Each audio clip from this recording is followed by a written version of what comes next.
there's always a beginning. And so I thought I'd go to the beginning. It's funny, isn't it? As soon as a child wakes up and can pick up a pencil, it starts drawing. And art is inherent in us all. Somehow we're very good at it when we're kids. We sort of lose the knack as we get older. But my father passed away some time ago, and I was going through his affairs, and I found a whole bunch of drawings. So these are my drawings. He kept them. He's a 3-year-old young architect, and little did I know, that it's kind of interesting, the lovely free expression of a child. But it has art has informed everything that we've done, every step of the way in our architectural practice. Since Nanda and I got together, pardon me, in the early 90s. And it's been layered into all of our buildings. We try not to just necessarily superficially create art pieces, but actually to integrate them into the buildings. And to us, that is like public art galleries to the street, improving the public realm.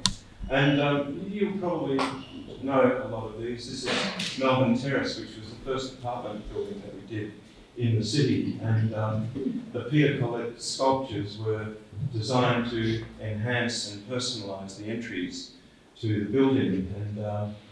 And again, the public interaction is interesting. For instance, you see this is shortly after it was installed, but have a look here. A little while later, the leg's polished. And it reminds me of the foot of St. Peter in Rome, where everyone goes, rubs the foot, kisses the foot. This is all the Greek brides. They come here on Saturday for their wedding photos. I kid you not. I couldn't make up a story like that. Our second building was Republic Tower, and on this building we inherited on the site a chimney to the subway, a ventilation shaft. And we thought, well, we couldn't build on it. What will we do here? So we turned it into a public art canvas, which was a lot of fun. And every 3 months, we get a new poster from an artist and put it up there and unveil it with a ceremony. The street would stop, we'd go out into the middle of the road, it would be unveiled, the motorbike cops were there. It was real theatre, and we enjoyed disrupting the traffic and creating chaos. And it became one of the small legends of the city. David Walsh now, our gallery owner from Hobart, lives in the top building, and so he's carried on this program by advertising works of art that are now in the MERDEKA Gallery. That's on. There we are. This was one of the buildings we did in the city, Old Postal Hall. And we integrated art again on the facade, this little piece here.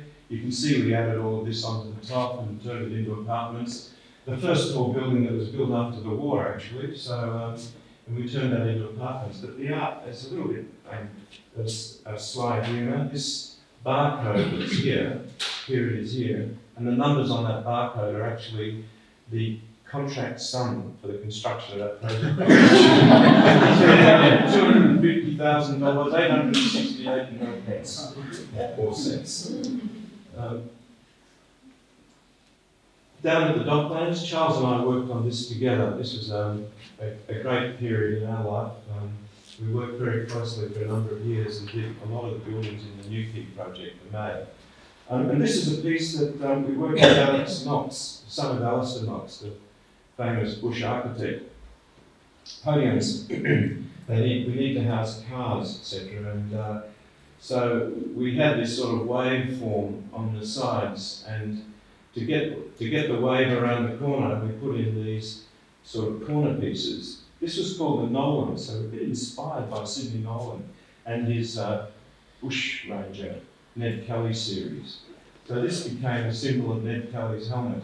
We worked with Alex Knox, who then turned this into a field that was a bit like the desert that the famous Ned Kelly horseman stood in. And this, which was this piece here, Alex made. And in that Nolan painting, you look through the visor at the landscape. It's like there's no one inside. So what he did here, this was on a cam, and they undulated and they showed movements of both the sky and the ground. So a very beautiful thing, and it ends up being quite a stunning piece. And some of the other podia had odes to other artists, and even we as architects tried our hand at sculpture to announce the entry to one of the buildings, but of course, you see those developers had to pay a contribution for art. And so they wanted to include this, but of course architects are not artists. So this wasn't counted by the authorities as a piece of public art, done by an architect, not an artist. I said, who's an artist? They're people that drive taxis because they can't get any work. You architects are not artists. It's a very strange argument. And a little building in Flinders Street that we've just done, AC/DC Lane. Because of the privacy issues, this was a piece done by Gary Emery, so that it was always changing. It was a field of colour that people could change if they wanted privacy, close the blinds, open the blinds.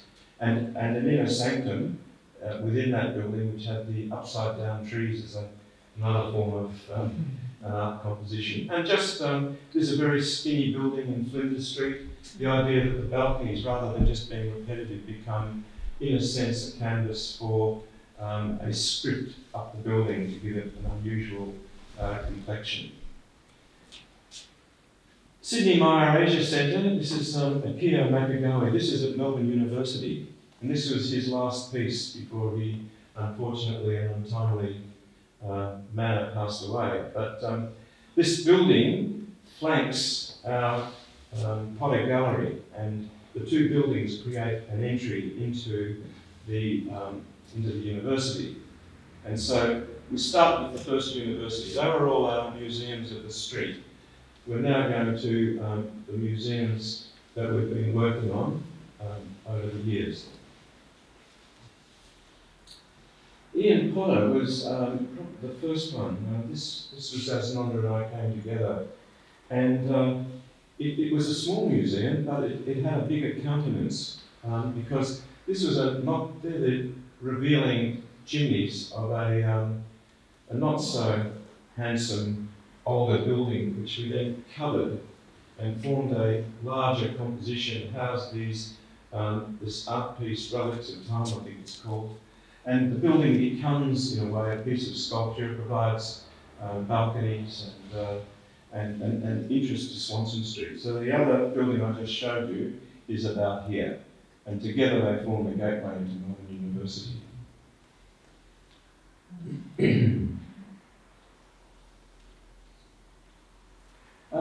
Quite a simple building. Here's the old building. So that piece of sculpture in the facade was just here. Entry, little cafe entry, chambers, and delicately touching the older building. Not a lot of gallery space, but it feels quite spacious once you get in there, quite formal. And on the very top, it has the administration, the place. A little bit unusual. It had concrete where it should have been on a floor. So the ceilings are actually made out of concrete. The ceilings were quite sculptural. The lighting was embedded, so it wasn't flexible lighting everywhere.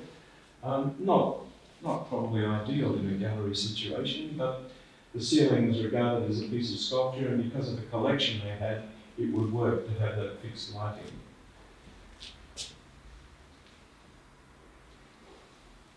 And you can see this is now moving through to the higher level gallery, the breakout space here to the road, and here more standard ceilings, quite clean spaces. Services buried inside all the skirting so that you didn't clutter the walls. And this is how the new building delicately spaced itself off the older building. So you would go through this collection and into the older building. That was more sort of cabinet displays. About the same time, look, I just got back from living abroad for many years. I had no work. We've done a huge project in Thailand. Huge. I mean, it was $2 billion. It's a satellite city. You think you come back, we can get work. Well, actually, we couldn't really get work because we'd been away so long. So when the opportunity came up to do Bendigo Art Gallery, we jumped at it, and somehow, I don't know why, we won it. And it was, well, you know, there have been people that live here and work here for many years, and we come along and don't even know that we've done a gallery. But somehow we won it. Must have been the charm. But this was very interesting. This is View Street. If you know Bendigo, this is now a beautiful street thanks to the efforts of the local government, the local council, and Don Goldsworthy, who's spent a lot of his life just up there reinstating and advising government. But this was the old Bendigo Gallery here, if you can see it. It had this 60s, very dominant 60s building planted against it. And then they ripped down a wonderful old heritage building here and built this motel with the internal courtyard, drive-in parking car, the balcony. And they decided that they wanted to expand. And Don Goldsworthy intervened when they said, oh, well, we'll just buy one of these little things down here and we'll have a little gallery space there and we'll have our gallery space here. It was silly, it was incoherent. And so he convinced them to actually buy this thing. So our first efforts were trying to adapt that building, and this is the wonderful Capitol Theatre next door, to adapt that building, to reuse it as a museum. And quite a challenge. It's quite a challenge changing these slides too. Bear with me.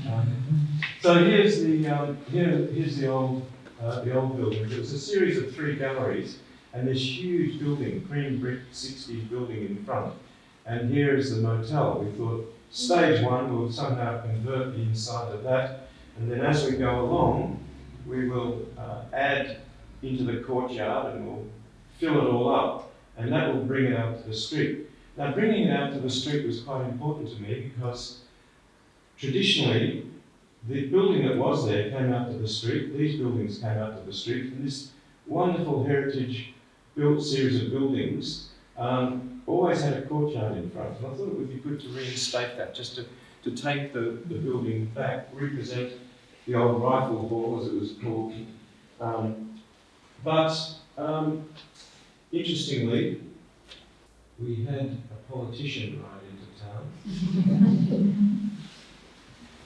Interestingly, he was one of our dear Prime Ministers who came to Bendigo to look for votes, and he came in and he sort of fell in love with the idea of a museum. And his idea, he was going to raise $1 million for us. So he came with an edict, because he knew about art and architecture, that we should hold all work back behind the heritage facade. We took down the blonde building to reveal this beautiful facade and keep it behind. But what that meant, and this is the master plan of the gallery through here, what that meant was that the entry was lost. It was off the street. We lost the idea of the courtyard. And he said either you do something that's similar to the old rifle hall and put it there, or you do something similar to the Capitol Theatre and put it there. And so it was a little bit of a strange statement, and you just would be confusing the beautiful old buildings. So I had a brainwave, and that was to flank the building, so I could at least say we were completing Capitol Theatre, we were representing it. This was an old, this is a brick wall, and it has got these old archway with a horseman fire carriage used to go through the building. And by putting one on the same side, it sort of balanced this. And then, we could do a sensitive piece back here, a linking piece, which could, and if you ever go to Bendigo, you'll see it's about that far behind the existing facade to follow orders. And that gave us the entry to the street.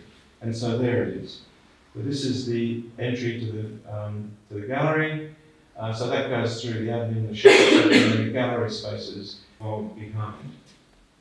And look at this beautiful hall that's covered up with this brutalist building. It's amazing. Bendigo went through a kind of vandal period. Pull off verandas, pull things down, colour things up. It was just I think we did a bit of that in Melbourne too. I think we're wiser now. And the other thing is that I was told that through the process that I couldn't build very tall here, which meant you had this looming facade. So what I did, I just drew it, that front wall up that high. The rest of the building was down lower, but it just scaled that building to the whole thing. So this was quite. It was, I think, a $4.5 million program, and I did it in 3 stages. I was driving up and down to Bendigo for years because each stage was like $1.5 million. It was a very drawn-out affair, but I loved it.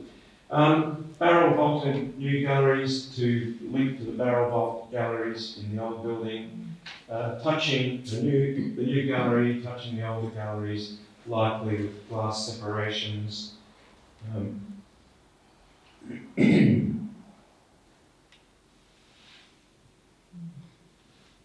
on, thank you. A sculpture annex, it wasn't a program, I put it there because it helped the circulation through the gallery, but it also talked to the park. It brought art to the park. And you could put the marbles there. These marbles used to be outside and they were kind of decomposing. So to put them there, put them to the park, it stopped the sort of vandal element. This park used to be a hangout, and now it had presented art to the public in the park environment. And there you see further back, so part of the circulation was through here from the older galleries, and then we made a cafe here with an indoor-outdoor relationship. And now we've added, just recently finished this last stage, which is a whole new gallery complex, basements, proper storage, and this pavilion, a very special pavilion in the park. Here it is, and you can, when this is open, the blinds inside, you can actually look into the space and see what's happening. So it's a peephole. And there are wires, you can see the planting, this is some time ago, and this is intended to be a topiary piece, so it bridges the architecture and whatever with the park.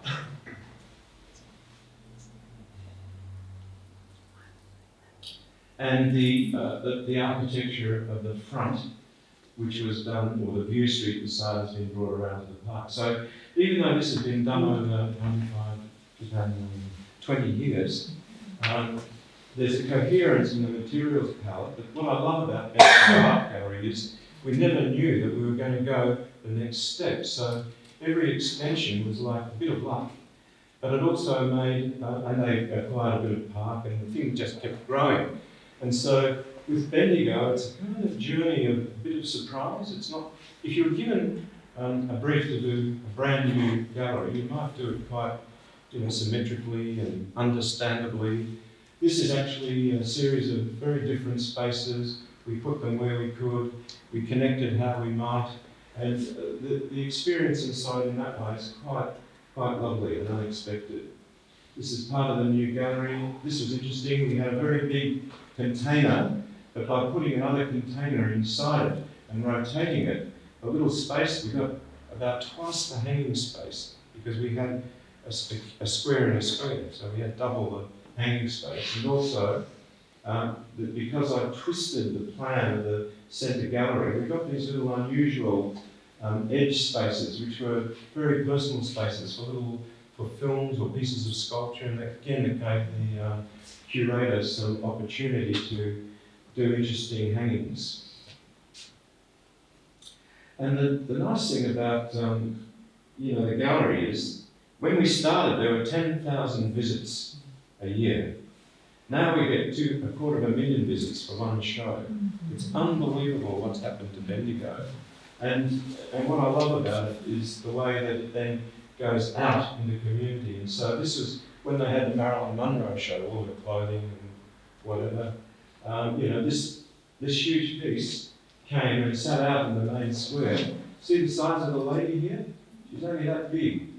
This is a huge piece. It's actually quite a confronting piece because people walk around in front of it looking at it like this, and then they go around the back and they upskirt and it's like, oh, okay. And I think the artist was having a lot of fun with the public as they were putting them outside of their comfort zone. And we always see Marilyn from up here when the grate lifted the skirt. So, scale and shock.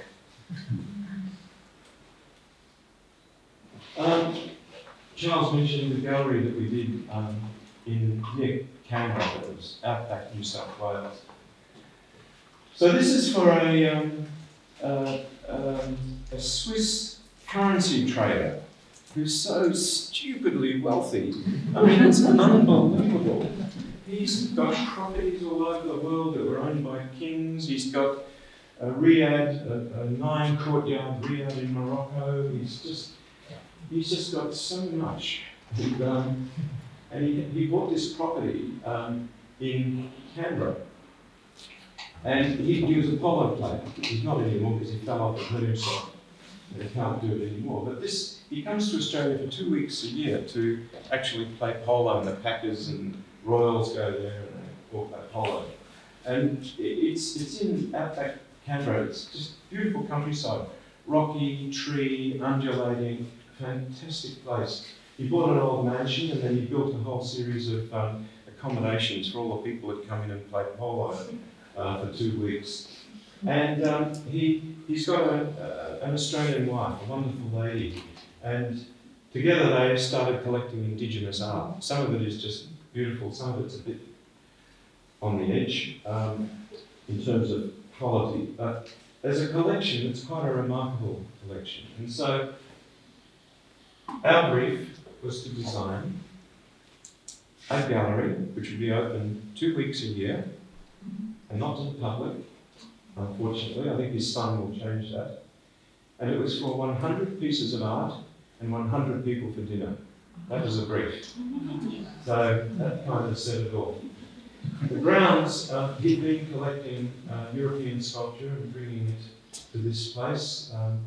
This one, I can't remember the artist, but this one is meant to be polo players. You can see the polo thingos here and the horses. And as you go through the grounds, there's a number of pieces of substantial sculpture. So here is this gallery out in the countryside, and it's the great open spaces. So we made a collection area. As you come in, this is a parking area, burned gardens and whatnot. And this was like a waterway with little slivers of gold. It was about memory of gold and the sluice and everything. You were right in this courtyard, a little rock formation and a tree, and then into the gallery through the functional areas. And this is showing you the gallery with the door. It's actually, I think there's a slide before this, but I'll try and describe it. These walls are normally in this direction here, like so. And it was important to us to make intimate areas for this Aboriginal art. Don't forget, a lot of it was rock painting in caves. Their art, done on the ground. It wasn't ever meant to be in huge contemporary gallery space. So we tried to humanise the spaces. But then, when we had 100 people for dinner, we could take those walls and slide them or rotate them around to create this almost a baronial hall and a table which sat 100 people. So I've sat in, I've had a meal there with 99 other people. It's quite an experience because it brings the art around. So the art that was there opens like that and becomes, art-lined baronial hall. Works quite well. We worked with Indigenous artists. So here's the palette. Fieldstone, we picked them up off the site, Corten and the round earth. And the entry to the gallery is here. This is a Cholita piece. So as you come through this archway, you just see the hills in front of you. And this wonderful Cholita piece is a Basque sculptor, northern Spain, a powerful Corten steel piece. So the art and the building start to dialogue. And if you go down below and you wonder where you are and you happen to stand on this, all of a sudden these things open up because this is a very valuable collection of opals and precious stones that he has down in the basement. So that's he's kind of fascinated with pieces of Australia. The funny thing is, though, that this is all the consultants on here, around there, so it's like treading on all the consultants to, it's not very good feng shui if you're into Chinese mythology. So there are the walls in the open position, and you can see they make the little contained spaces. Nice colour of timber, natural timbers, and I think the next one will be the walls when they're in the dining position. The walls have opened up and they form the edges to the room. Really dangerous. Patient people, they come from a long way away. I'm going to talk about the Mona Museum. This is a once-in-a-lifetime opportunity, and worked on mostly between my partner Nonda and a fellow called David Walsh. So David Walsh is also a stupidly rich person, but not stupid with what he does with his money. He made the money through gambling. He is a seriously clever mathematician, and he gambles on probability with horses around the world, and has made a lot of money. You might have read about him in the press when the tax people thought, is he doing this as a hobby or is this a profession? Anyway, David has changed Hobart. Basically, you may know about the Bilbao Museum done by Frank Gehry in northern Spain, and the mayor of Spain, I've had the pleasure of meeting a dynamic guy. He said, if I get an amazing building that will change the city, he got Frank Gehry, who did the famous art museum, and of course, the city just absolutely changed. Tourism skyrocketed. It went on the map. No, it was an industrial city, and now it's on the tourist map. It's an amazing experience. And by the way, David Walsh doesn't like Bilbao as much as he doesn't like the old classical museums in Europe. He's about creating an experience. He says it's about the art, and it's about presenting art in a way that's engaging, in a way that's surprising. A museum should make art enjoyable. If you go to the classic museums, art museums in Europe, you go through, the Beaux-Arts buildings and the chambers, you go chamber after chamber after chamber, and you get flooded with one period. And then you go to the next period and you get flooded with all of that to the point where you suffer kind of art exhaustion. And his idea about the museum is that around every corner is a surprise. And so the museum that we've done for him in Tasmania is exactly about that. And if you meet David when you're there, please don't make the mistake of saying, what a great building this is. Because he says, it's not about the building, it's about the art, it's about the curation, and it's about the way that it's presented. So here's David, quite a character. Sometimes his hair is very long, sometimes it's very short. He just does things, nothing's planned. And the museum was the same, nothing was really planned. This is the Berriedale Peninsula on the Derwent, on the River Derwent. And it was a winery, or it had vines that were from a little Italian family that lived there for many, many years, and he bought it. He bought it with two houses, two Roy Grounds houses.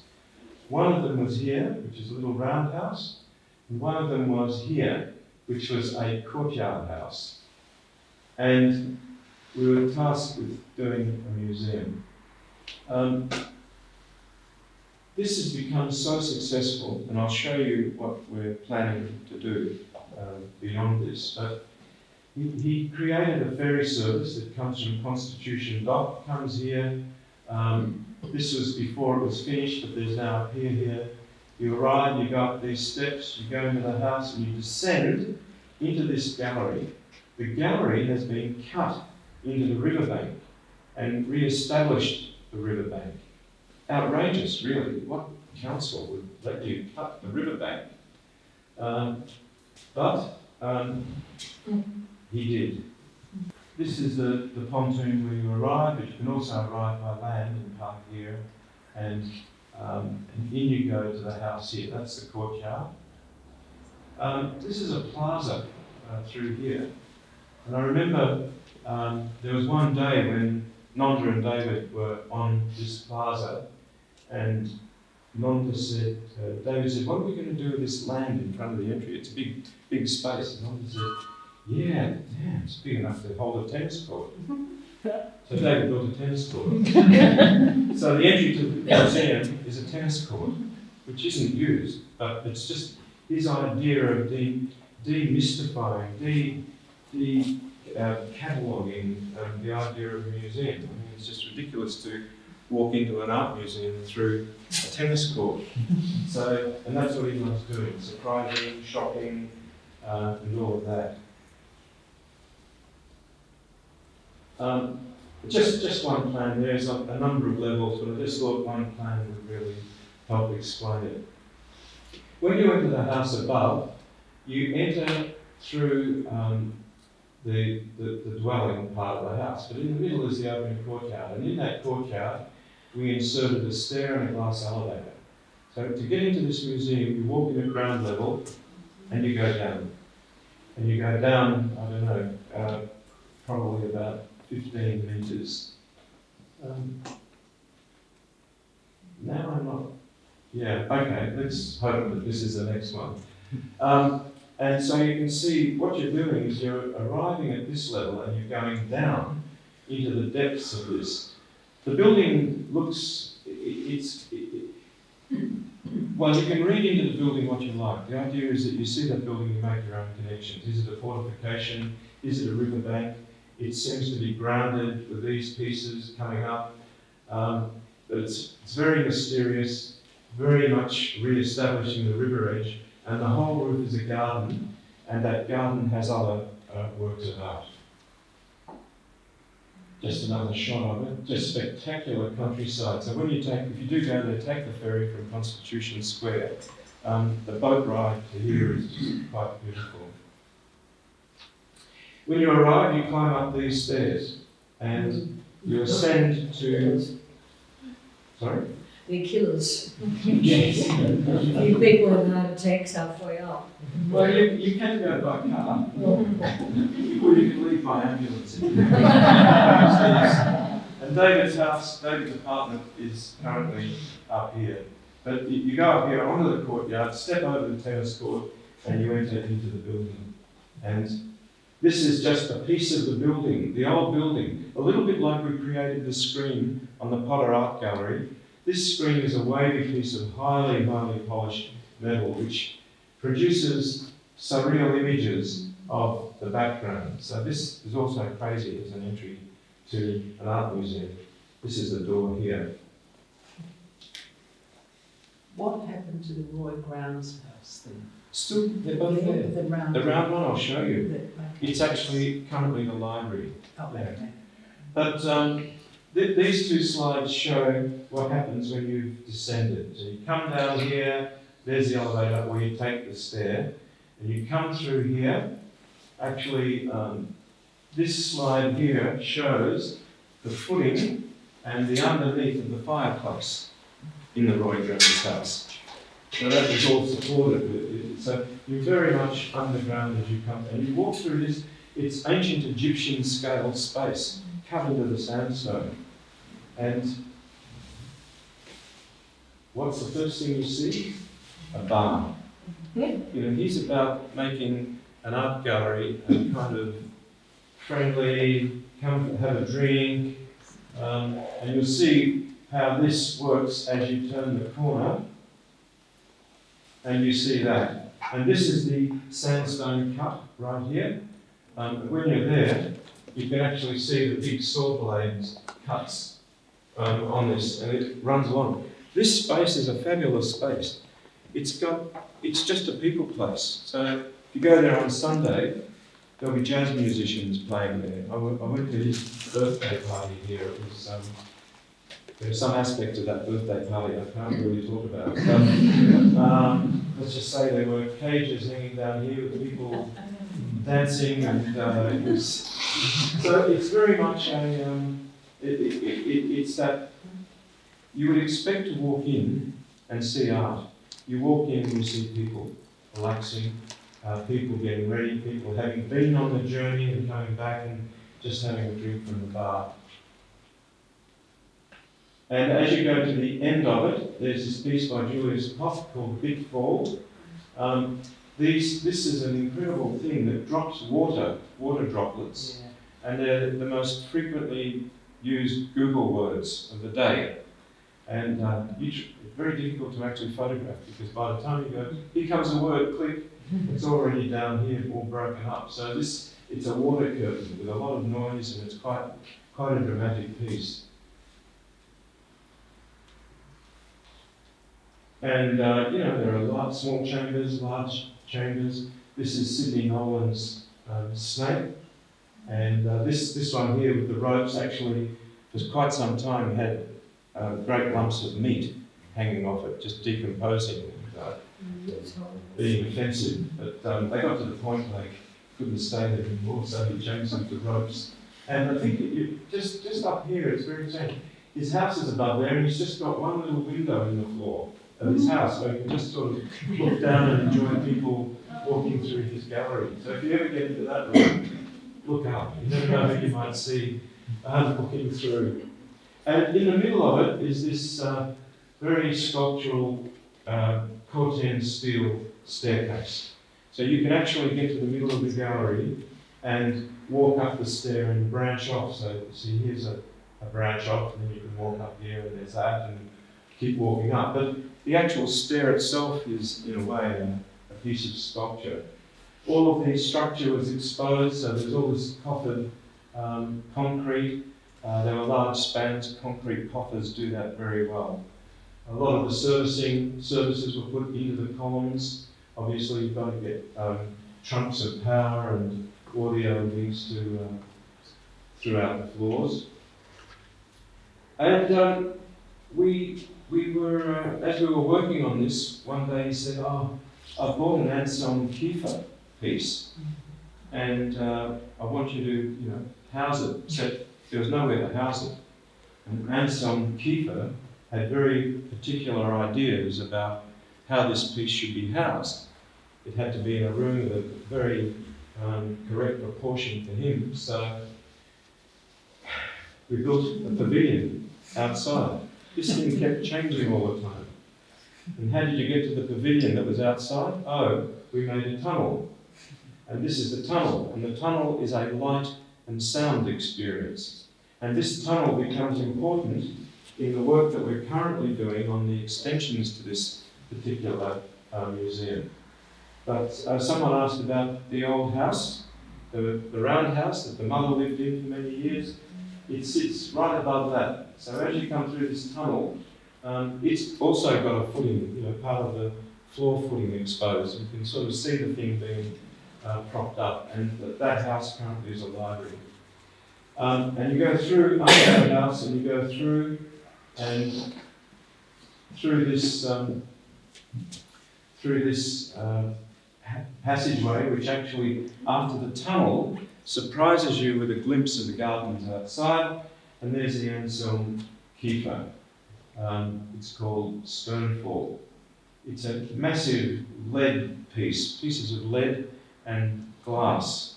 And the lead is slowly collapsing under its own weight. And in doing that, it's breaking the glass. So if you're lucky, when you're there, you'll hear crunch, and a piece of glass will drop down. So the whole floor is covered in broken glass. So it's this continually decomposing piece of sculpture. The roof, as I said earlier, is just become a new ground plane. So it is gardens, it's sculpture park up there, and it puts park to the river. And outside in the grounds, we have accommodation. This person picked the wrong space to try to park their car. Actually, it's an installation, and on the day this museum opened, part of the fanfare was this car being driven in there and crashing in. It had all been carefully measured, and now it's stuck there, and that's called a piece of art. And that's part of the attraction of this place, is that there's all sorts of strange things. It's a very eclectic collection. It's titled Sex and Death. As far as he's concerned, that's all there is, sex and death. So everything in there relates somehow to procreation and the end of life, in a way. And these are the, we built some accommodation there. They're actually quite beautiful to stay in. That's their little pavilions. That's one person staying there. He puts original art pieces in there, so you're really actually living with some stunning pieces of art. And they have incredible views over the river. Here they are. This will be stone. One of the entries. The trouble is you can't get them. They're terribly expensive. But you still can't get them because there's so much demand for people to come here now and stay. You can't even get a room in the old IXL hotel at Constitution Square. Everything is booked out thanks to this. We like to think of these as the four dogs looking at the view. They're just perched there. So even the buildings are quite sculptural.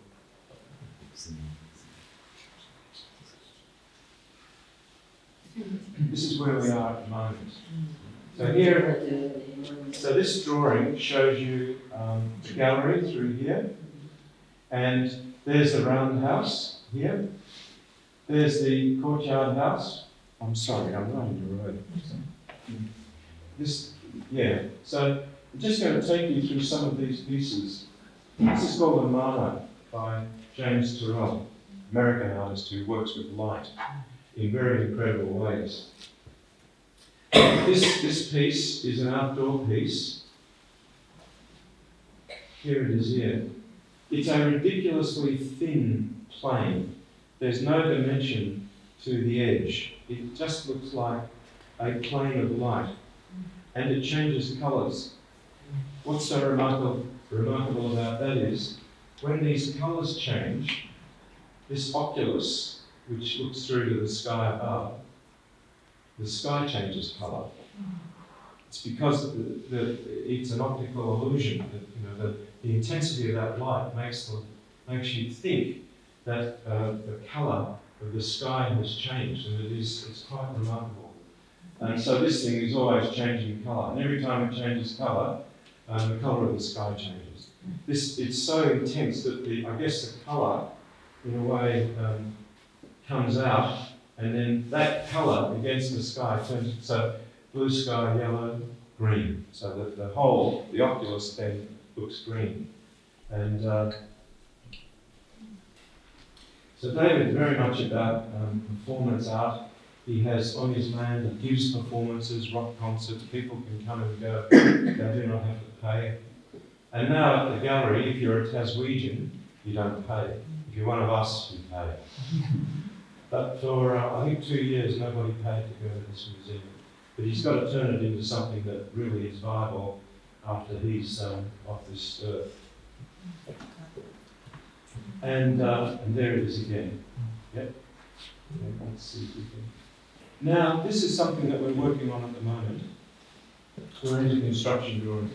This is the Turrell Pavilion. And this is fully immersive experience to do with light. It's crazy stuff. I've been in one, actually in Los Angeles, and you lose all sense of space, time, feeling. You just, in a sense, float in colour. Right. So when this is the river here. It cantilevers out over the river. Yet again, only David Walsh can build over the river. But somehow Everyone says yes, David, whatever you want, David. And this is a full immersion sphere here, and then you go into full immersion spaces here. So this is part of the journey. This is becoming a network of passages now. It's very mysterious. And this one here is the tunnel. And you break out of the tunnel and you go into this space as part of the journey, which is almost like an Escher-esque space where things don't quite look right, the bridges are all a bit weird. And it's all about challenging our sense of normality. So his gallery is more than just looking at things. It's being exposed to things and your senses being either deprived or highly energized. Look, this is I took this photograph in Los Angeles. Have you seen it? Yeah, it was just James Turrell in Los Angeles, an exhibition. Walked into this space. You can just make out the front wall panel here, but all of the surfaces roll and the light gradually changes. And as the light changes, the entry lobby to this space changes colour. Just because it's a static colour, but the reflection or the resurgence of this light back into there changes that colour. So you're in this constantly evolving space, but you kind of can't, there's no corners, there's nothing. And look at these, there were two other people in there with me. And it's almost like we were all floating in there. So it's pretty amazing stuff. So let's go to the hotel now, which is the Blue Circle. So, and by the way, that last one is a chamber that's in here. This hotel is quite a remarkable piece of work. My Nonda my partner Nonda, is more like an engineer in some ways. He's for 7 years now been working on building systems to try and make affordable housing, making ways that builders can work quickly, cheaply, lightly, and in sustainable ways. He thinks like an engineer. And this piece is just a remarkable piece. Let's go. Thank you. We're in the boat, we're on the river. If you go to this museum, this is your approach. This hotel is all built in steel. It's like a bridge. In fact, it's painted the colours of the Golden Gate in San Francisco. There's this huge arch here, which is an attention piece here. That supports everything above and hangs everything below.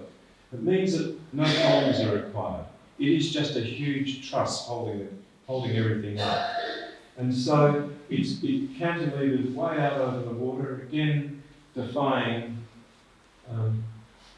local expectations, authorities. And on the top sits his house, and under that, the thing that pays for it all, a little casino. But it's very, very high end. It's by invitation, and it's again for the stupidly rich in the world to come over. But for anybody that wants to stay in the hotel, this is a spa garden and spas inside here. And these spas you'll see are just wonderful. They will be wonderful. They're cut into the sandstone. We've got a sandstone hill. When we cut the other sandstone for the gallery, just thought, wow, this is just stunning. Why not cut into it and make chambers?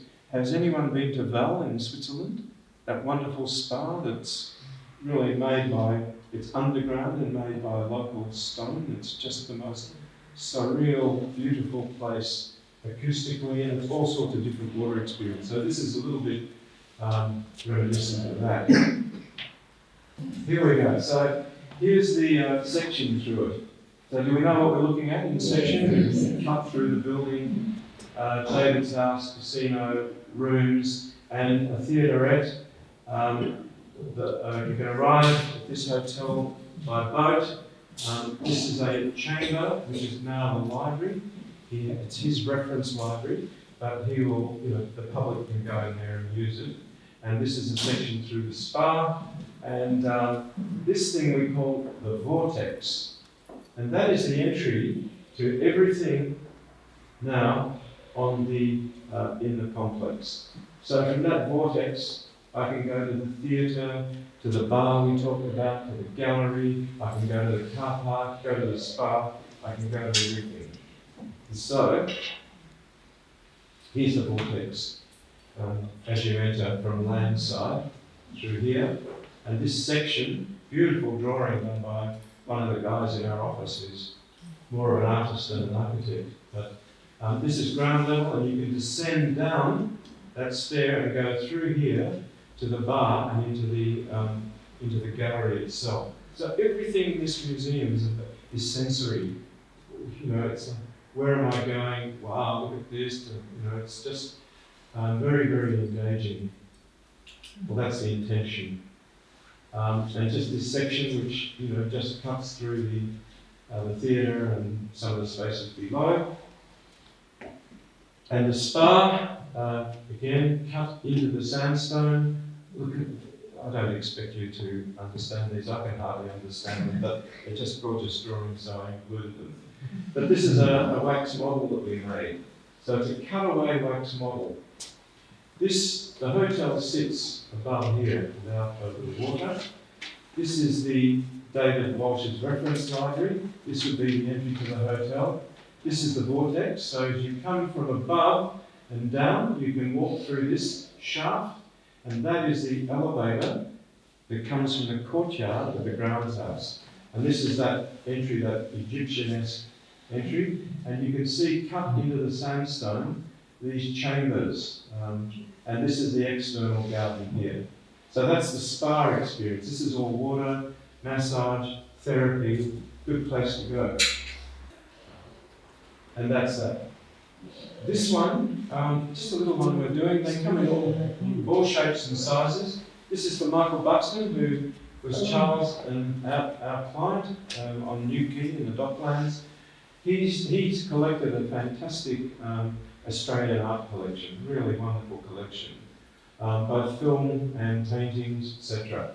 So he's donated that collection to Melbourne University, and he's contributed to the cost of constructing this little building here, a heritage building, which is the admin building for the police forces, the police stables. You can see this is the Performing Arts Theatre, and this is St Kilda Road here. So we're challenged now with doing that. Challenges, right? Melbourne University are quite interesting to deal with. Michael's great. These are the external walls, old walls. So the challenge here is to treat everything gently. We're almost at the end, and again, thank you for your patience with the slides. Here is the old spaces inside. We've pulled out ceilings. We want to go back to the volume, get rid of the old plaster ceilings that were in there. And this is the sort of thing. Heritage are interesting too. They want us to leave these trusses as these dirty old brown things, whereas we just want to remember the trusses, remember the structure, but paint it out. It's there if you want it, but we don't want to take it away from the art. But they feel that they have to be the dirty old brown stain that someone put on them 70 years ago. Anyway, so covering up some of the windows to create the walls, just working very gently, and creating in the courtyard a whole new two-storey art space. And on the outside, that new space is just contained within very, very simple metal panels. It's a sculptural composition, not meant in any way to confuse or go fight the heritage reference. So this is currently under construction. And the entry, I showed you that wall, the corner, that's where we're now entering. And Michael has got a digital art piece which can also give information about what's happening inside that gallery. Now, I think this is where I'm finishing. I got a fax. This is a fax. This is where you were when you came back and you couldn't get a job. Well, this is a bit later. This is now 6-7 years ago. I got a fax saying, would you be interested in designing the third tallest building in the world? Right. So then I had to travel, and I was cleaning my desk, found the fax. I thought, oh, well, we should answer. So we did. And then I got a fax saying, you have been awarded the Stage 1 design for the tallest building in the world. And that is MERDEKA PNB 118. And just saying to Charles that I've just got back from there this morning early. It's under construction now, so it's taken 6 or 7 years. But why am I showing this? Because this particular building, which is 650 metres tall, so if you all know Eureka Tower, that's about the size of Eureka Tower, that big there. So it's like our Australia 108 put on top of Eureka.